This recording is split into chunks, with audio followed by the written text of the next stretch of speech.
Hey guys, तो आज हम पढ़ने वाले नेशनलिज्म इन इंडिया कि इंडिया के अंदर देशभक्ति के जरिए। पहले हमने यूरोप पढ़ा था, फिर वहां पढ़ा था राइज ऑफ, यहाँ पे है नेशनलिज्म इंडिया। सबसे पहले मैं तुमसे क्वेश्चन पूछता हूँ, इंडिया को आजादी किसने दिलाई? अब अगर तुमने ये आंसर दे दिया सिर्फ गांधी जी ने, तो गलत होगा, क्योंकि इंडिया को आजादी दिलाई थी सिर्फ उन्होंने नहीं। देखा जाए तो तब थे सुभाष चंद्र बोस, सरदार वल्लभ भाई पटेल, भगत सिंह, रानी लक्ष्मीबाई। मतलब लिटरली ये लाइन में लगे हुए हैं।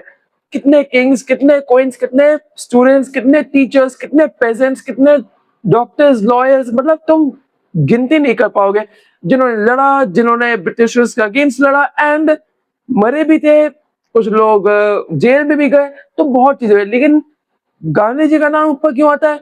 क्योंकि प्रोमिनेंट है, दैट्स इट। बाकी लोग कहीं पे काम कर रहे, एक पार्ट पे काम कर रहे, कहीं दूसरे पार्ट पे काम कर रहे हैं। ब्रिटिशर्स से जिन्होंने बातचीत की थी नॉन वायलेंस के थ्रू, इसलिए उनका नाम ऊपर आता है। लेकिन बाकियों को अगर तुम भूल जाते हो तो उससे बड़े बेवकूफ कोई नहीं हो सकते हो। अब चैप्टर को स्टार्ट करते हैं। सबसे पहले प्रॉब्लम्स विद वर्ल्ड वॉर। अब देखो, सबसे पहले इंडिया को आजादी मिलने की कुछ प्रॉब्लम थी। पहला वर्ल्ड वॉर ही आ गया। अब सोचो 1914 से 1980, अब ब्रिटिशर्स को वर्ल्ड वॉर में चाहिए थे लोग, पैसे। अब ये सब कहां से लाएंगे? तो सबसे पहले पैसों की दिक्कत नहीं है। उन्होंने सोचा, हाँ, एक काम करते हैं, इंडिया को टैक्स बढ़ा लेते हैं। अब टैक्स बढ़ा दिया, लोग गुस्सा हो गए। उसके बाद उन्होंने सोचा अब हमें लोग चाहिए। अब उन्हें अपनी टीम में लड़ने के लिए लोग चाहिए। तो लोगों के लिए क्या किया उन्होंने? सोचे एक काम करते हैं, फोर्स रिक्रूटमेंट करते हैं। ट्राइबल कम्युनिटी से इधर से उधर से फोर्स रिक्रूटमेंट करो, लोगों को हथियार दे के तैयार करो और बोलो जाओ लड़ो जंग में। तो सिंपल बात थी कि वो लोगों के साथ इतना अत्याचार कर रहे थे कि अब लोग अनजस्ट फील कर रहे थे। अब उन्हें लग रहा था कि ना, अब हमें लड़ना चाहिए, अब हमें कुछ करना चाहिए। वैसे ही उनको सिखा दिया है और उनको जबरदस्ती भेजा जाता था। अब 19 और उसके बाद जब सब हो गया, चलो सब खत्म हो गया, लोगों ने सोचा कि चलो ठीक है, ये भी गया, वो भी वक्त निकल गया, अब क्या? अब उन्होंने एक सोचो, 1918 to 1990, 1920, 2021 क्रॉप फेलियर हो गए। अब सोचो देश में भुखमरी भी आ गई।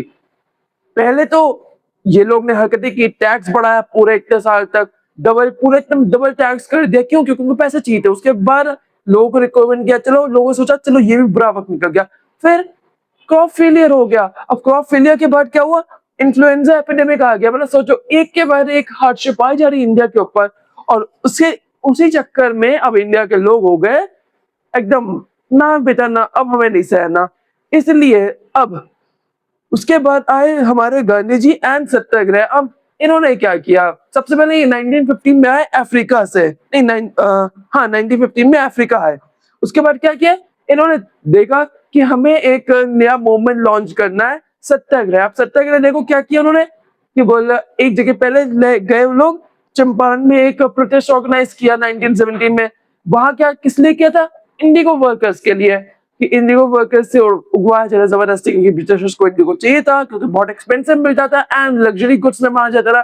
दो आज इंडिगो इतना लग्जरी नहीं माना जाता, पर उस वक्त में बहुत लग्जरी था, एकदम एक्सपेंसिव था। और इंडिगो चक्कर में ये होता था कि जमीन जो है वो इनफर्टाइल हो जाती थी। अगर तुमने पढ़ा हो कि इंडिगो अगर उगाओगे तो इनफर्टाइल हो जाए, इसलिए वो इंडिगो उगवाते थे। फिर 1918 में अहमदाबाद। अब अहमदाबाद में ऐसा क्या करना था उनको? अब देखो अहमदाबाद में ये था कि वहां पे फैक्ट्री वर्कर्स उनके लिए लड़ रहे थे। उसके बाद खेड़ा, उसके बाद दूसरे लोगों के मतलब एक के बाद एक सोचो, कभी इनके लिए, कभी फैक्ट्री वर्कर्स के लिए, कभी मिल वर्कर्स के लिए, अलग अलग लोगों के लिए वो कर रहे थे और एक ऑर्गेनाइज ग्रुप में करवाए थे, जिससे कि प्रेशर पड़े ब्रिटिशर्स के ऊपर। उसके बाद क्या हुआ? चलो ये सब तो ठीक हुआ। फिर उसी के बाद ब्रिटिशर्स ने एक लॉ लागू कर दिया कुछ समय बाद, रौलट एक्ट। एंड उसी के साथ साथ हुआ जलियांवाला बाग। तो रौलट एक्ट क्या था? ऐसा क्या स्पेशल था इस एक्ट में? तो देखो सिंपल बात ये थी कि अगर कोई लीडर बन रहे हो इंडिया के अंदर, अगर तुम लोग ब्रिटिशर्स के अगेंस्ट जा रहे हो, तो तुम्हें 2 साल तक बिना ट्रायल के जेल में रख सकते हैं आराम से। ठीक है, अब प्रॉब्लम ये हुई कि ये लोग किसी को भी रख सकते थे। कभी गांधी को रख लिया, कभी सुभाष चंद्र बोस को रख लिया। उनको अगर वो खाना नहीं खाए थे तो उनको जबरदस्ती खाना खिलाया जाता। तो अलग अलग चीजें हुई। अब इस चक्कर में चलो ये भी लोग प्रोटेस्ट करने लग गए कि हमें उनको आजादी चाहिए, ये चाहिए। लेकिन साथ ही साथ क्या किया? जलियांवाला वाला एक्ट। अब इसमें क्या हुआ कि जो एक लॉर्ड थे इनके ब्रिटिशर्स के, उन्होंने देखा कि कई लोग आए एक जगह पे फेस्टिवल बनाने हैं पंजाब के अंदर। अब इन्होंने क्या एक काम करते हैं, बंद करो दरवाजा और सबको मार दो। इसलिए अगर तुम अब जाओगे अगर जलियांवाला बाग जगह पे, तुम्हें आज भी दीवारों में वो सब में तुम्हें गोलियों के निशान मिलेंगे। क्यों? क्योंकि वहां पे वो हुआ था एंड जो वेल है उसको बंद कर दिया गया है क्योंकि ऑफ कोर्स सेंसिटिव रीजंस। पर हाँ, सिंपल बात ये है कि उस वक्त पे ये एक जेनोसाइड की तरह तुम देखा जा सकता है। अब ये तो हो गया। अब नॉन कोऑपरेशन मूवमेंट आता है। अब नॉन कोऑपरेशन मूवमेंट क्या? तो देखो अब आता है देश के अंदर और अब आग सुलग रही है। नॉन कोऑपरेशन में क्या? लोगों ने बोला भाड़ में जाए, हम बाकी नहीं सुन रहे, हमें बातें नहीं सुननी। हर जगह लॉयर्स जो है वो कोर्ट जाना बंद कर दिए, टीचर्स जो है स्कूल जाना बंद कर दिए, बच्चे स्कूल जाना बंद कर दिए, गवर्नमेंट के लोग अपने टाइटल्स त्याग दिए। जैसे कि रविंद्रनाथ टैगोर जी थे, उन्होंने अपना उनको एक टाइटल मिला था वो नहीं लिया। वैसे ही लोगों ने अपने जो टाइटल मिलने वाले थे या कुछ भी था वो सब त्यागना शुरू कर दिया। हमें नहीं चाहिए तुम्हारा ये कोई पोस्ट, नहीं चाहिए हमें, गवर्नमेंट जॉब नहीं चाहिए, बाहर में जाओ, उससे भी हमें नहीं चाहिए। और इसी नॉन कॉपरेशन मूवमेंट आना शुरू हुआ। अब क्या गांधी जी ने अकेले ये सब किया? नहीं, वो अकेले कर भी नहीं पाते हैं। क्यों? क्योंकि अगर वो अकेले करने जाते तो उनको लगता बहुत ज्यादा टाइम एंड शायद पॉसिबल ना होता। इसलिए इन सब में कौन सबसे ज्यादा रिस्पॉन्सिबल था? उनसे भी ज्यादा, इसलिए उनको ही ट्रेंड जाता है। वो है students, teachers, lawyers, merchants, peasant. और उसके बाद दूसरे लीडर जैसे कि सुभाष चंद्र बोस एंड क्या सरदार वल्लभ भाई पटेल। तो इतने लोगों ने एक साथ आके किया था। क्यों? क्योंकि जरूरत था। ऐसा तो है नहीं कि कोई अकेले आए, उन्होंने बोला कि हाँ मैं आ गया हूँ, मैं तुम लोग का मसीहा हूँ एंड मैं कर सकता हूँ। नहीं, दूसरे लोग की जरूरत थी। लॉयर सोचो, लोग जाना ही बंद कर दिए, हम कोर्ट ही जा रहे हैं, हमें फर्क नहीं पड़ता, बाहर में जाए judiciary.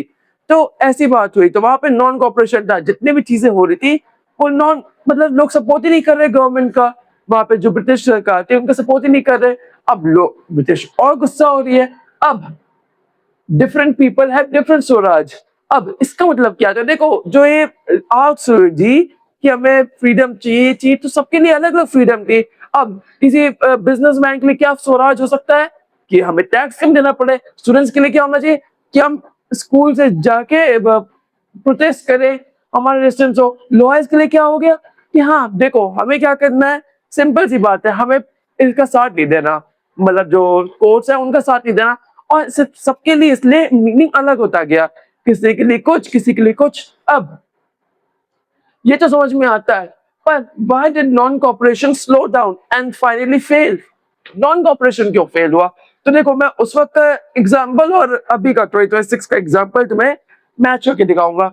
By the way guys, अगर तुमने अभी तक वीडियो देखी है तो क्या कर रहे हो, जाओ सब्सक्राइब करो। 36 सब्सक्राइबर हमारे हो चुके हैं और अभी तक तुमने सब्सक्राइब नहीं किया है तो जाओ सब्सक्राइब करो एंड बाकी का लेक्चर एंजॉय करो। सबसे पहली बात, नॉन कॉपरेशन मूवमेंट पहले तो जो फेल हुआ उसकी दिक्कत ये नहीं थी कि वो फेल इसलिए हुआ क्योंकि लोग ट्रस्ट हो गए, नहीं, प्रॉब्लम ये थी कि एक्सपेंसिव। अब तुमने सोचो तुम नॉन कॉपरेशन मूवमेंट कर रहे हो, तुम गवर्नमेंट से चीजें खरीदना छोड़ दे रहे हो, लेकिन होगा क्या? मैं तुम्हें 3 एग्जांपल दूंगा इसके एग्जाम, तो मैं तुम्हें अब समझाता हूँ। तो खादी बहुत महंगी है, नॉर्मल लोग नहीं कर सकते। महंगा होने का रीजन क्या है? क्योंकि वो हैंड से बनता है, उसमें लगता है एक आदमी का रोल कि वो उसको बना रहा है। पावर लूम से सब में क्या होता है, तुम तेजी से बना सकते हो, तुम मास प्रोड्यूस हो रहा है। लेकिन हैंडलूम्स के अंदर या फिर जो चरखों में किया जाता है बहुत ज्यादा टाइम लगता है एंड एक्सपेंसिव भी होता है, तो इसलिए सब लोग अफोर्ड नहीं कर पाते और इसलिए वो फेस होना शुरू हुआ। अब लोग डिपेंडेंट है सरकारी चीजों के ऊपर, जैसे कि स्कूल, कॉलेजेस। अब सोचो इंडिया के पास अभी सब कॉलेज नहीं है खुद के, मतलब इंडियंस के पास खुद का कॉलेज है ही नहीं, वो ब्रिटिश कॉलेज ही यूज कर रहे हैं। तो सोचो अब क्या करेंगे वो लोग, कहाँ जाएंगे? वो बच्चे जो है या टीचर्स जो है कब तक वो कर लेंगे? तो उनके पास तो कुछ नहीं है। अब तो उनका क्या करना पड़ा कि लास्ट में छोड़ना पड़ा। अब समझो 2026 में कैसे कनेक्टेड है।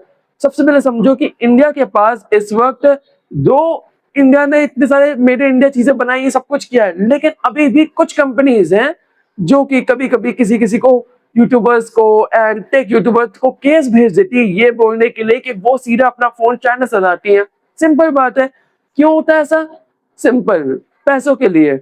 अब सोचो इंडिया के अंदर पूरा फोन असेंबल करना, फ्रॉम डिजाइनिंग टू कंप्लीटली उसका मैन्युफैक्चर टू कंप्लीटली उसका एक एक पार्ट को असेंबल करना बहुत महंगा पड़ जाएगा। तो ये लोग क्या करते हैं, एक काम करते हैं, चाइना जाओ, मटेरियल्स खरीदो, इंडिया लाओ, उसको असेंबल करवा लो, एक पीसी असेंबल शायद करवा लो, तुम बैटरी कवर लगवा लो एंड दैट्स इट। उसके बाद बोल देंगे हे मेड इन इंडिया। तो ऐसा नहीं है, उसके बाद जब इन कंपनीज को ऊपर बोलो तो वो लोग स्ट्राइक भी मार देते हैं कभी कभी। तो इसलिए कोई कंपनी का नाम नहीं लेने वाला।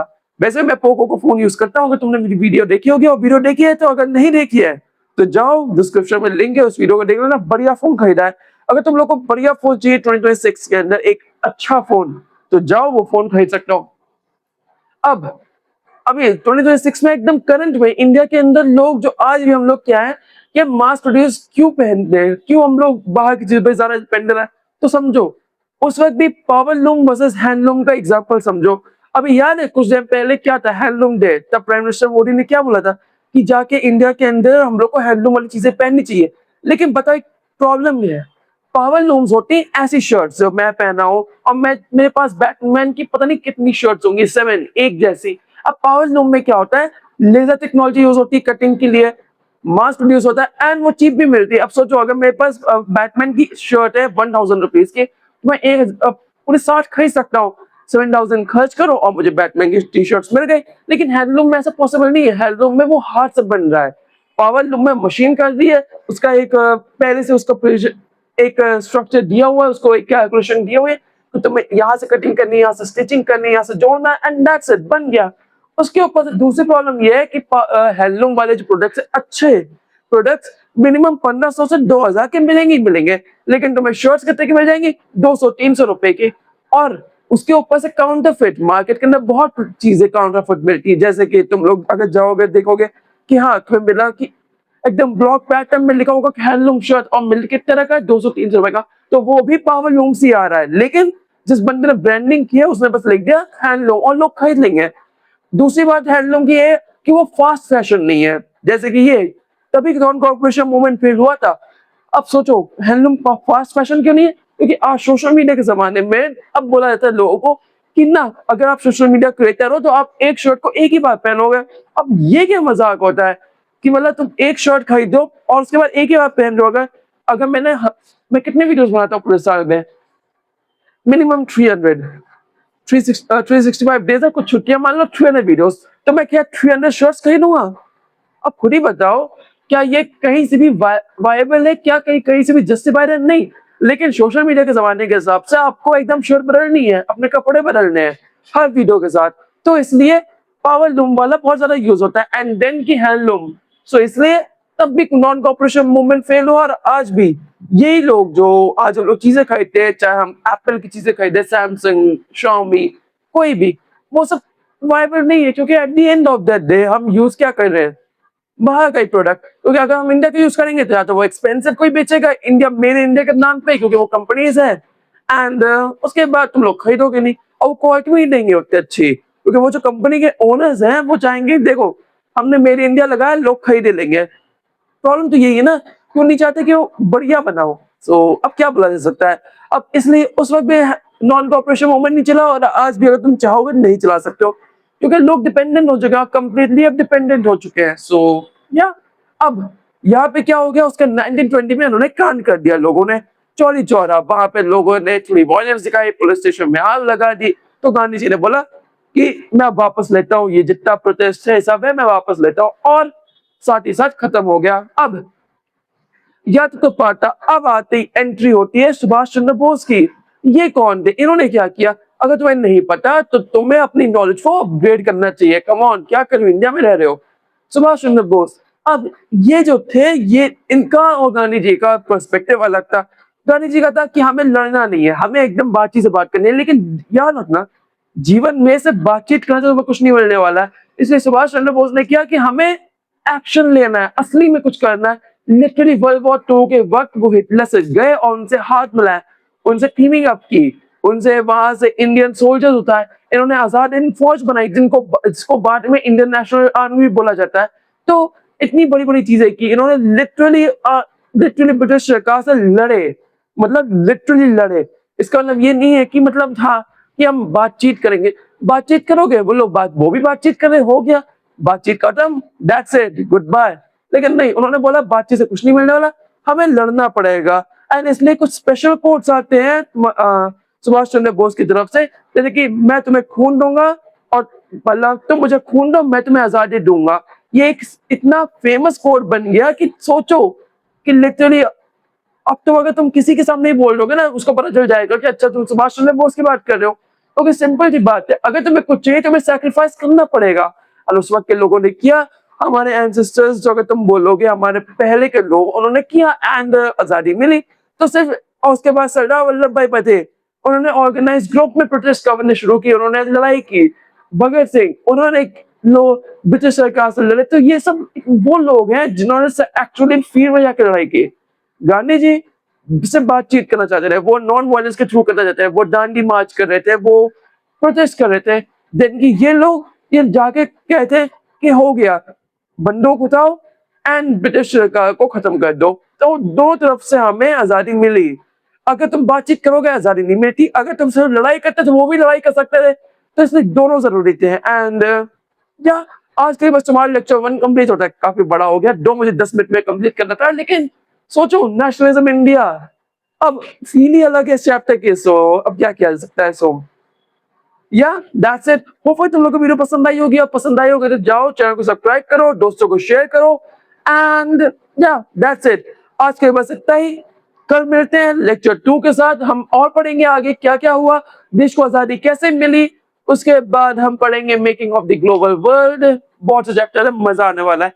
सो see you on in the next video. Till then take care and good bye. And या अब मैं चलता हूं, तुम लोग भी जाओ, एंजॉय करो बर्थडे को एंड गुड बाय।